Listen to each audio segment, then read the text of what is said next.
വാഹൻ വ്ളോഗ്സിൻ്റെ ഏറ്റവും പുതിയ വീഡിയോയിലേക്ക് സ്വാഗതം. ഞാൻ ഇന്ന് നിൽക്കുന്നത് നിപ്പോൺ ടൊയോട്ടയുടെ കുന്നംകുളത്തുള്ള ഷോറൂമിലാണ്. അർബൻ ക്രൂയിസർ, അതിൻ്റെ വിശേഷങ്ങളിലേക്ക് കടക്കാം.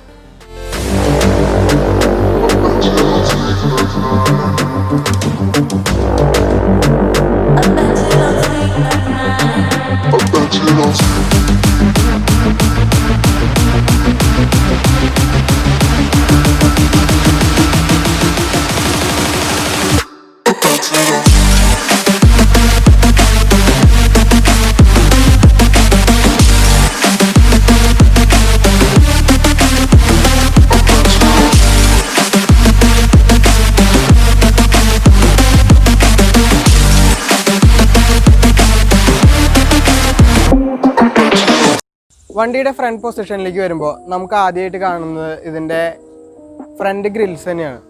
ഇത് നമ്മൾ ഫോർച്യൂണറിൽ കണ്ട പോലെ തന്നെ ഒന്ന് ഒതുക്കി ചെറുതാക്കിയിട്ടുള്ള ഫ്രണ്ട് ഗ്രിൽസാണ്. അതിന് സെൻട്രലായിട്ട് ടൊയോട്ടയുടെ ബാഡ്ജിങ് ഉണ്ട്. ഇതിൻ്റെ ഹെഡ് ലാമ്പ് യൂണിറ്റിൻ്റെ സെക്ഷനിലേക്ക് വരുമ്പോൾ ആദ്യം കാണുന്നത് ഒരു ക്രോം ഇൻസേർട്ടോട് കൂടിയുള്ള ടോപ്പ് ലൈനാണ്. 2 LED പ്രൊജക്ടേഴ്സാണ് ഇതിൽ യൂസ് ചെയ്തിട്ടുള്ളത്. അതിൻ്റെ അടിയിലായിട്ടാണ് നമ്മൾ DRLs കൊടുത്തിട്ടുള്ളത്. DRLs വിത്ത് ഇൻഡിക്കേറ്ററാണ് അർബൻ ക്രൂയിസറിൽ ടൊയോട്ട കൊടുത്തിരിക്കുന്നത്. ഒരു വലിയൊരു ഫോഗ് ലാമ്പ് ഏരിയ ഈ വെഹിക്കിളിനുണ്ട്. അത് ഹണികോം ഡിസൈനിൽ സൈഡിലും ഒരു ക്രോം ഇൻസൈഡോട് കൂടിയുള്ള റൗണ്ട് പ്ലേറ്റും ഇതിലുണ്ട്. അർബൻ ക്രൂയിസറിൽ മിഡ്, ഹൈ, പ്രീമിയം എന്നിങ്ങനെ 3 വേരിയൻസ് ആയിട്ടാണ് ഇത് അവൈലബിൾ ആയിട്ടുള്ളത്. അതിലെ മിഡ്, ഹൈ എന്നീ വേരിയൻസിൽ സിംഗിൾ കളറും പ്രീമിയം വേരിയൻറ്റിൽ വരുമ്പോൾ ഡുവൽ ടോണുമായിട്ടാണ് വണ്ടി ഇറങ്ങുന്നത്. നമുക്ക് വണ്ടിയുടെ ബോണറ്റ് ഒന്ന് ഓപ്പൺ ചെയ്ത് നോക്കാം. ഓപ്പൺ ചെയ്യാൻ നല്ല ഹെവിയാണ് കേട്ടോ ബോണറ്റ്.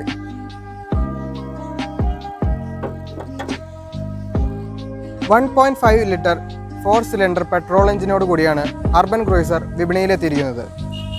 138 Nm ടോർക്കും 105 PS പവറുമാണ് പരമാവധി അർബൻ ക്രൂയിസർ ഉൽപ്പാദിപ്പിക്കുന്നത്. ഇതിൽ മാനുവലും ഓട്ടോമാറ്റിക് ട്രാൻസ്മിഷൻസും അവൈലബിൾ ആണ്. നമുക്കിന്ന് കിട്ടിയിരിക്കുന്നത് പ്രീമിയം വേരിയൻറ്റിൽപ്പെട്ട മാനുവൽ ട്രാൻസ്മിഷനോട് കൂടിയ വണ്ടിയാണ്. അതുകൊണ്ട് തന്നെ ഇതിന് ഡുവൽ ടോൺ ആണ്. അങ്ങനെ നമുക്ക് സൈഡ് പ്രൊഫൈലിലേക്ക് വരാം. അപ്പോൾ സൈഡിലേക്ക് വരുമ്പോൾ ആദ്യം നമ്മൾ ശ്രദ്ധിക്കുന്നത് ഇതിൻ്റെ ടയറുകൾ തന്നെയാണ്. 16 ഇഞ്ച് റേഡിയസോട് കൂടിയ, അതായത് diamond cut dual tone alloy wheels ആണ് ഇതിന് കൊടുത്തിട്ടിരിക്കുന്നത്. അതായത് പ്രീമിയം വേരിയൻറ്റിൽ പെട്ടതുകൊണ്ടാണ് ഇതിന് അലോയ് വീൽ വന്നിട്ടുള്ളത്. സൈഡ് പ്രൊഫൈലിലുള്ള മെയിൻ ഒരു കാര്യമാണ് നമ്മുടെ ഒരു ചെറിയൊരു ക്യാരക്ടർ ലൈൻ. അത് നമ്മുടെ സെക്കൻഡ് ഡോറിൻ്റെ ഒരു പകുതി വരെ ഓൾമോസ്റ്റ് വന്നിട്ടുണ്ട്. ഇതിലെ മിററ് മാരുതിയുടെ ബ്രസേൽ കാണുന്ന പോലത്തെ മിറർ തന്നെയാണ്. ഇത് ഡുവൽ ടോൺ ആയതുകൊണ്ട് തന്നെ ബ്ലാക്ക് ഫിനിഷോട് കൂടിയിട്ടാണ് മിറർ വന്നിട്ടുള്ളത്.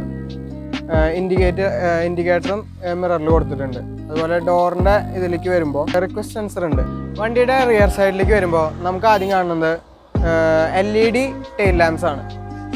അതുപോലെ ക്രോം ഫിനിഷോട് കൂടിയിട്ടുള്ള ഒരു അർബൻ ക്രൂയിസറിൻ്റെ ബാഡ്ജിങ് നമ്മുടെ ബൂട്ട് ഓപ്പണറിൻ്റെ ഭാഗമായിട്ട് കാണാം. ഒരു ടൊയോട്ടയുടെ ബാഡ്ജിങ് ഉണ്ട്. ബാക്ക് ഗ്ലാസ്സിൽ വൈപ്പർ ഉണ്ട്, പിന്നെ ഡീഫോഗർ ഉണ്ട്. ഗ്ലാസ് വാഷ് ചെയ്യുന്ന നോസിൽ ഹൈമോൺ സ്റ്റോപ്പ് ലാമ്പിനോട് ചേർന്നാണ് ഫിറ്റ് ചെയ്തിരിക്കുന്നത്. ഇതൊരു പ്രീമിയം വേരിയൻറ്റിലെ വെഹിക്കിൾ ആയതുകൊണ്ട് തന്നെ ക്യാമറയും അതുപോലെ തന്നെ ഇൻബിൽട്ടായിട്ട് തന്നെ പാർക്കിംഗ് സെൻസേഴ്സ്, റിവേഴ്സ് പാർക്കിംഗ് സെൻസേഴ്സും ഇതിൽ വന്നിട്ടുണ്ട്.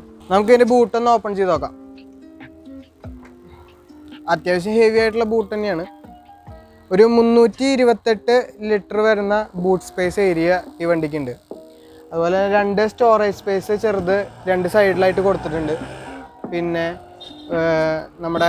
നമുക്ക് ഇപ്പോൾ രാത്രി സമയങ്ങളിലൊന്ന് ഇതിൽ ബൂട്ടിലെന്തെങ്കിലും സാധനങ്ങൾ വെക്കുകയാണെങ്കിൽ കണ്ണ് കാണാനും കാര്യങ്ങൾക്കൊക്കെ ആയിട്ട് ഒരു ലാമ്പ് ഉണ്ട്. പിന്നെ ഒരു 12 വോൾട്ട് ചാർജിങ് സോക്കറ്റ് ഉണ്ട്.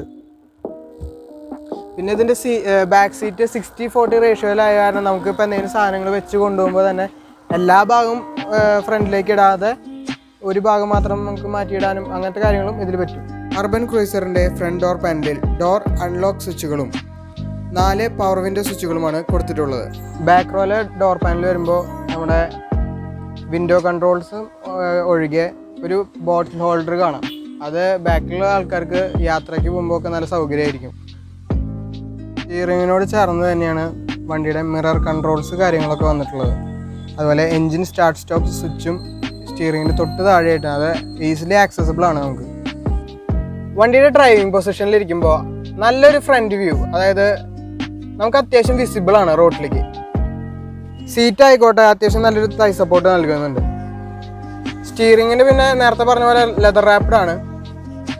ഇതിൻ്റെ ഇൻഫോർടൈൻമെൻറ്റ് സിസ്റ്റത്തിൻ്റെ കാര്യം പറയുകയാണെങ്കിൽ 17.8 സെൻറ്റിമീറ്റർ വരുന്ന ഒരു ഇൻഫോർടൈൻമെൻറ്റ് സിസ്റ്റമാണ്. അത്യാവശ്യം നമുക്ക് ഈസി ആയിട്ട് കൊണ്ടു നടക്കാൻ പറ്റുന്ന ഇൻഫോർടൈൻമെൻറ്റ് സിസ്റ്റമാണ്.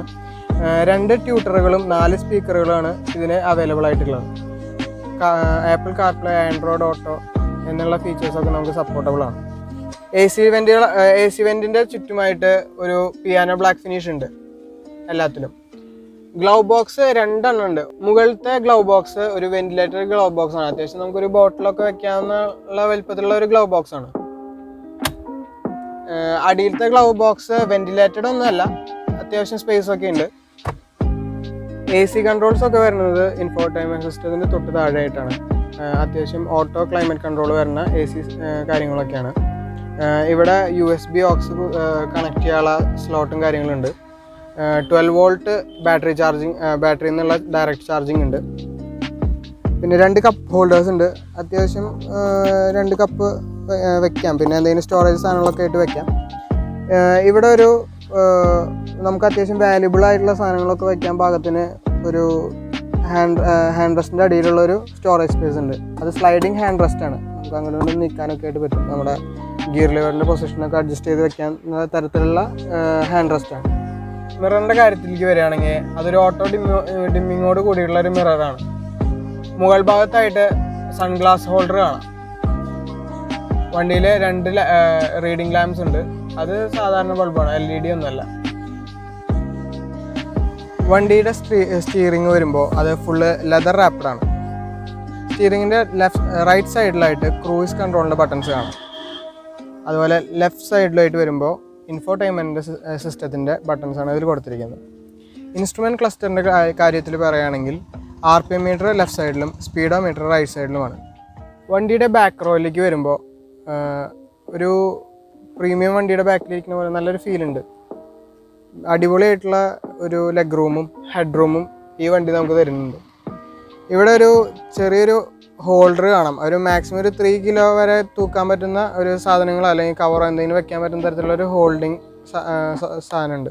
ടൊയോട്ടയുടെ അർബൻ ക്രൂയിസറിൽ മിഡ് ഹൈ പ്രീമിയം വേരിയൻ്റ് എന്ന് പറഞ്ഞല്ലോ, അതിൽ നമുക്ക് മാനുവലും അവൈലബിൾ ആണ്, ഓട്ടോമാറ്റിക്കും അവൈലബിൾ ആണ്. എല്ലാ വേരിയൻസിലും ഇത് അവൈലബിൾ ആണ്. അതായത് ഇപ്പോൾ നമ്മുടെ മിഡ് വേരിയൻ്റ് എടുക്കുന്ന ആൾക്കാർക്ക് ഓട്ടോമാറ്റിക് വേണമെന്ന് പറഞ്ഞാലും നമുക്കത് ഈ അർബൻ ക്രൂയിസറിൽ അത് അവൈലബിൾ ആണ്. അപ്പോൾ ഇത്ര നേരം നമുക്ക് ഈ വണ്ടി തരാനും കാര്യങ്ങൾ പറഞ്ഞു തരാനും നമുക്ക് സഹായിച്ചത് നിപ്പോൺ ടൊയോട്ടയിലെ സ്റ്റാഫും മാനേജ്മെൻറ്റാണ്. അപ്പോൾ നമുക്ക് അവരോടൊരു വലിയ താങ്ക് യു നമ്മൾ പറയാണ്. വാഹന ലോകത്തെ പുത്തൻ വിശേഷങ്ങൾക്കായി വാഹൻ ബ്ലോഗ്സ് എന്ന ചാനൽ സബ്സ്ക്രൈബ് ചെയ്യൂ. അടുത്തുള്ള ബെല്ലൈക്കൺ കൂടി ഒന്ന് പ്രസ് ചെയ്യുകയാണെങ്കിൽ ഞങ്ങൾ അപ്ലോഡ് ചെയ്യുന്ന വീഡിയോസ് നിങ്ങൾക്ക് നോട്ടിഫിക്കേഷനായി ലഭിക്കുന്നതാണ്.